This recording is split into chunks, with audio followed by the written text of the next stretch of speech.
Gaza challenges. So I want to tell you, excuse me, wait, just please.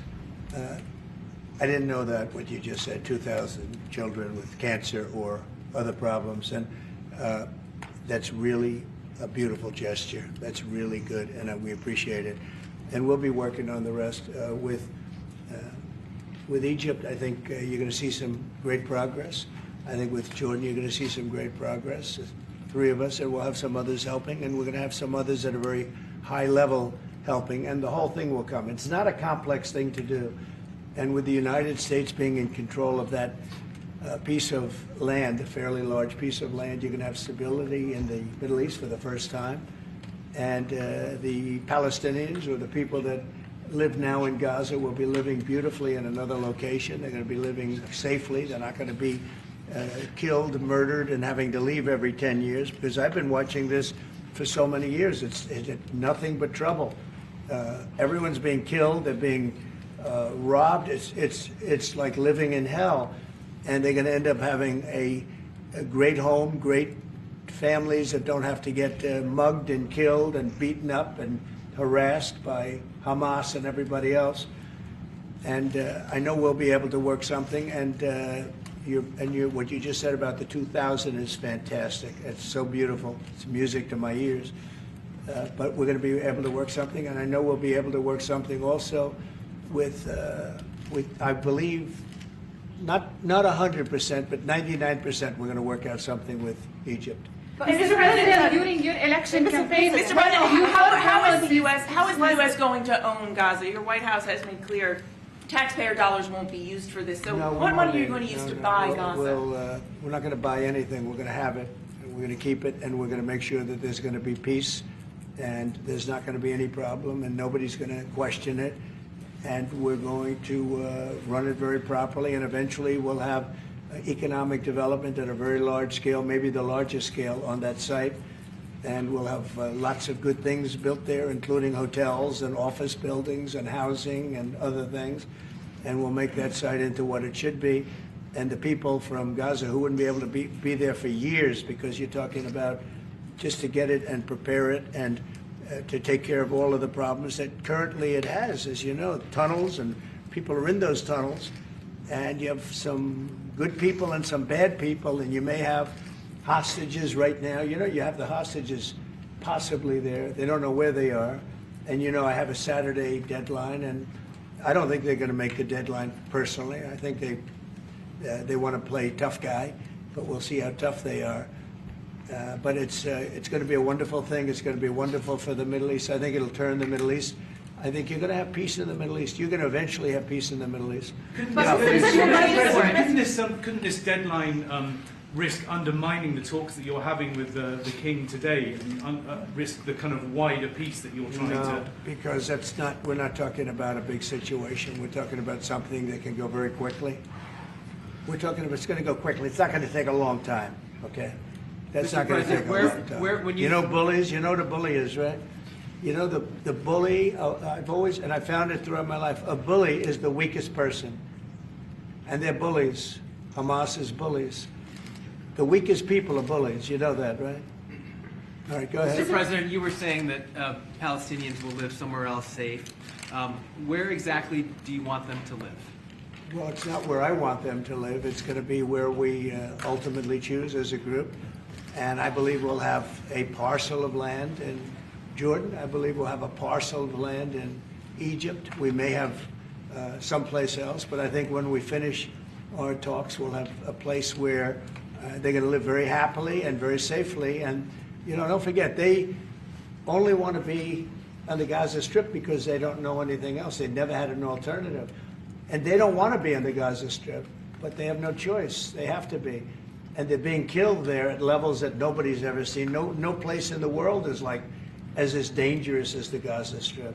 They don't want to be there. They have no alternative. When they have an alternative, not one person will want to stay where they are. Nobody wants to stay there. They're living in hell. It's a death trap. Mr. President, how do you know that the Palestinians don't want to leave their land? Some people say this is ethnic cleansing. You won't be able to force them to leave their land. We're moving them to a beautiful location where they have new homes, where they can live safely, where they'll have But they want to doctors leave, and sir. medical and all of those things, and I think it's going to be great. Yeah, any questions? King Abdullah, what do you think about the U.S. taking over the Gaza Strip? Do you want to see the U.S.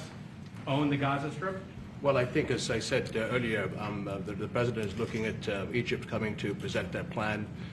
As I said, we will be in Saudi Arabia to discuss how we can work with the President and with the United States.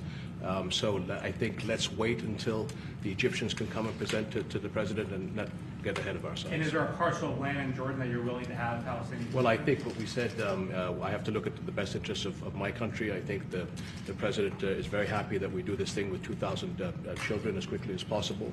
And again, I believe that the President is looking forward to getting a group of us Arabs here to discuss the overall plan. And last question, the 2,000 children, are those from the Gaza Strip? Absolutely, from the Gaza Are Strip. you willing to change your mind, Mr. That's President? from the Gaza Strip, the 2,000. Are you willing to change your mind if you hear the Egyptian and the Arab plan end of the month? If they present you something different, are you open to I another think plans? we sort of have gone down the line. We know pretty much what is going to be presented. And I think it's going to be something that's going to be magnificent for the Palestinians. They're going to be in love with it. I did very well with real estate. I can tell you about real estate. They're going to be in love with it. But Mr. President, doesn't concern you that moving 2 million people from It's there? a very small number of people relative to other things that have taken place over the decades and centuries. It's a very small number of people. And they're living a terrible life. Look at the way they're living now. Nobody's living like that in the entire world. They're living under buildings that are mostly fallen down and will continue to fall down. And they're living under. People are being killed every day. The conditions are horrible. There are no conditions anywhere in the world that are worse than the Gaza Strip right now. But don't you have Mr. concern President, that you can said all destabilize hell- Jordan and You said all Egypt? hell will break out if all the hostages are not released on Saturday. What did you mean by that? And are you encouraging Netanyahu to walk away from this deal? Have you talked about this with him? So I've looked at at the condition of people coming out of the hostage situation, and it's horrible. I looked at the before and after yesterday. 3 young men. One is dead now, as you know. The older gentleman who died, which everybody said he was alive and well, he's dead. But the 3 young men, and I looked at them from a short while ago, and I looked at them now. They're emaciated. They look like Holocaust survivors. They looked. I mean, they'll get better, but they're in rough shape. They were treated really badly, and we've heard things from them since.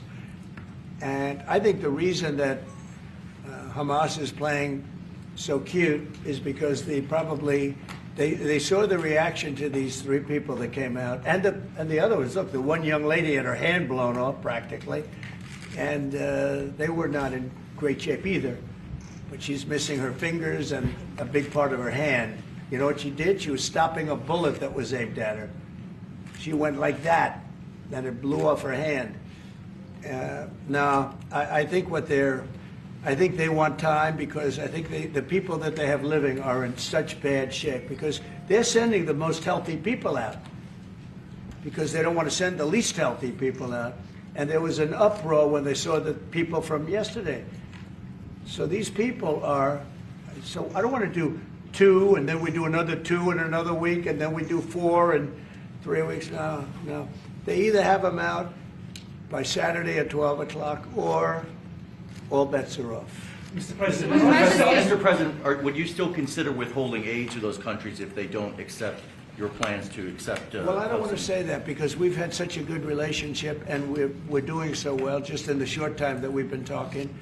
I mean, the king just made a statement. I didn't ask him to do that, about literally saving 2,000 young children from the Gaza Strip. We didn't know about that. You didn't know about that. Nobody did, except for the king and his son. I assume you told your son, right?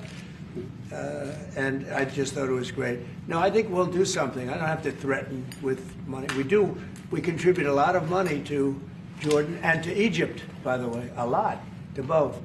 But I don't have to threaten that. I think we're above that. I do believe we're above that. So.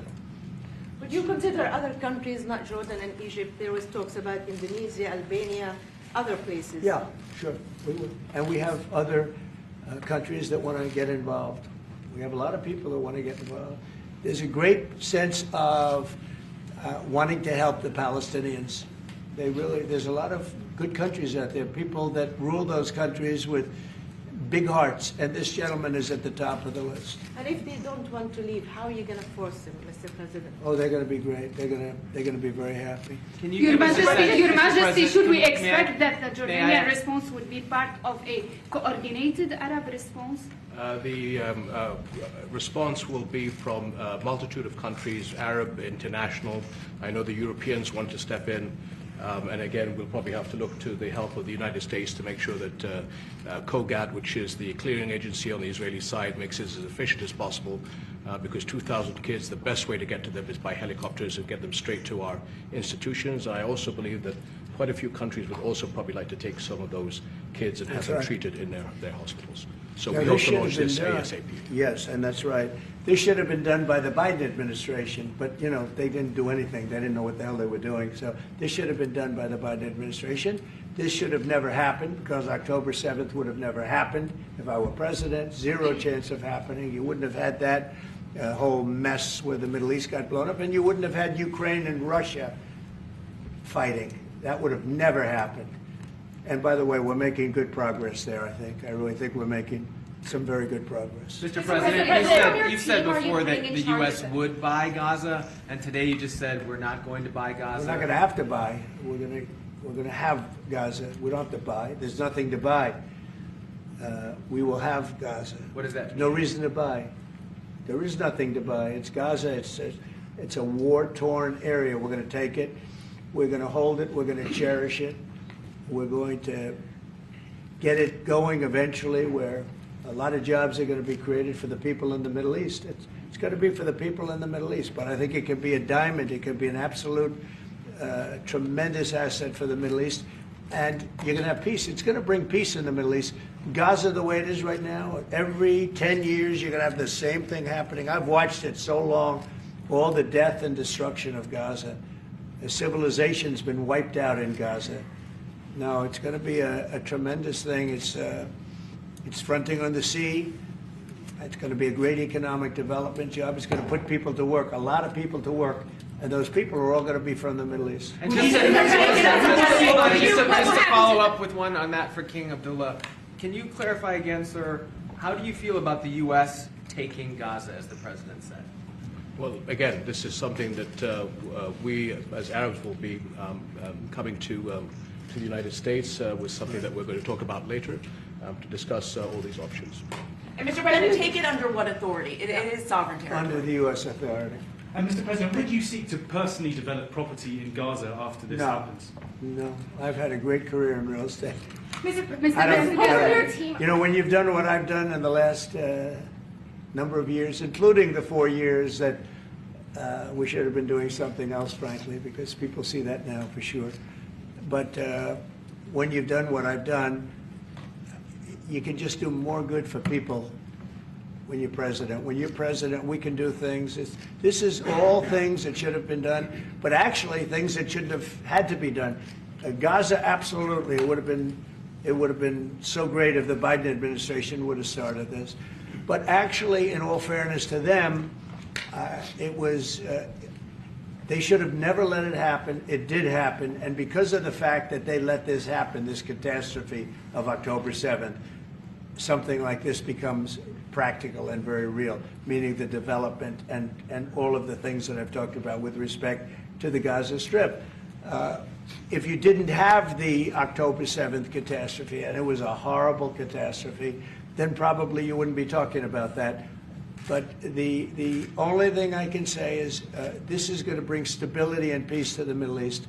And ultimately, when it's developed, which will be in quite a while from now, because we want to let things calm down. But when it's developed, it's going to bring tremendous numbers of jobs to the Middle East, including the people of your country. So This is any- Mr. President, what if it One- does not bring peace to the Middle East? There are many Palestinians, even though you say that everything is going to be beautiful, everything is going to be lovely, they're not going to want to go back. There are going to be people who want to go back and feel like that it is their right to do that. You haven't said, will there be any type of repercussions or anything that happens? We don't think that's going to happen. We think we think people are going to be very happy, thrilled. A lot of those people that you're talking about are going to end up maybe living there and maybe working there, but it'll be in a different form. We have had tremendous support for this project, and we think the biggest asset of the project is going to bring peace ultimately to the Middle East. All right. Mr. President, one last question. Go ahead, behind If- you. And you've asked enough. Mr. President, one of your promises on the campaign trail is to bring peace to the Middle East. It was a promise to your Arab voters here. The Arab voters in the United States oppose this. What do you say to that? Well, you know, if you look at Michigan, where we have a large Arab population, as you know, I was just telling the King that we won. As you know, I won the Arab population. Now, when I started off, I wasn't leading, and when I finished, a few months later, we started campaigning in Michigan. And when I finished, we won it by a tremendous amount, by 30 points. So my relationship with the Arab population has been fantastic, and my relationship with the Middle East is very good with all the countries, just about all the countries. Let's see, I would say all the countries. And they all want to do something, and they want to see peace in the Middle East. All the stories you hear about the Middle East not really wanting peace, that they want war, they want this, they want to go a certain place. Let me tell you, those stories are false. They want to have peace. I know them all very well. They want to have peace. They want to have a good life like other people. And this will be a big factor in bringing peace to the Middle East. Thank you very much, everybody. All right, guys. Thank you, guys. Let's go, press. Guys, let's go. Press, let's go. Thank you. Come on, guys, quickly, please. Thank you. Guys, let's go. Come on, quickly. We're moving off this way. Thank you, guys. Thanks, guys. Come on, guys. Out this way. Quickly, please. Right here. Quickly, guys. Thank you. Moving. Thank you. Come on, guys, let's Thank go. you. Come on, guys. Thanks, Let's guys. go. Here we go. Let's go. David, let's go. David, come on, guys. Let's go. Guys, quickly. Come on. Thank you. Thank you. No, analyst.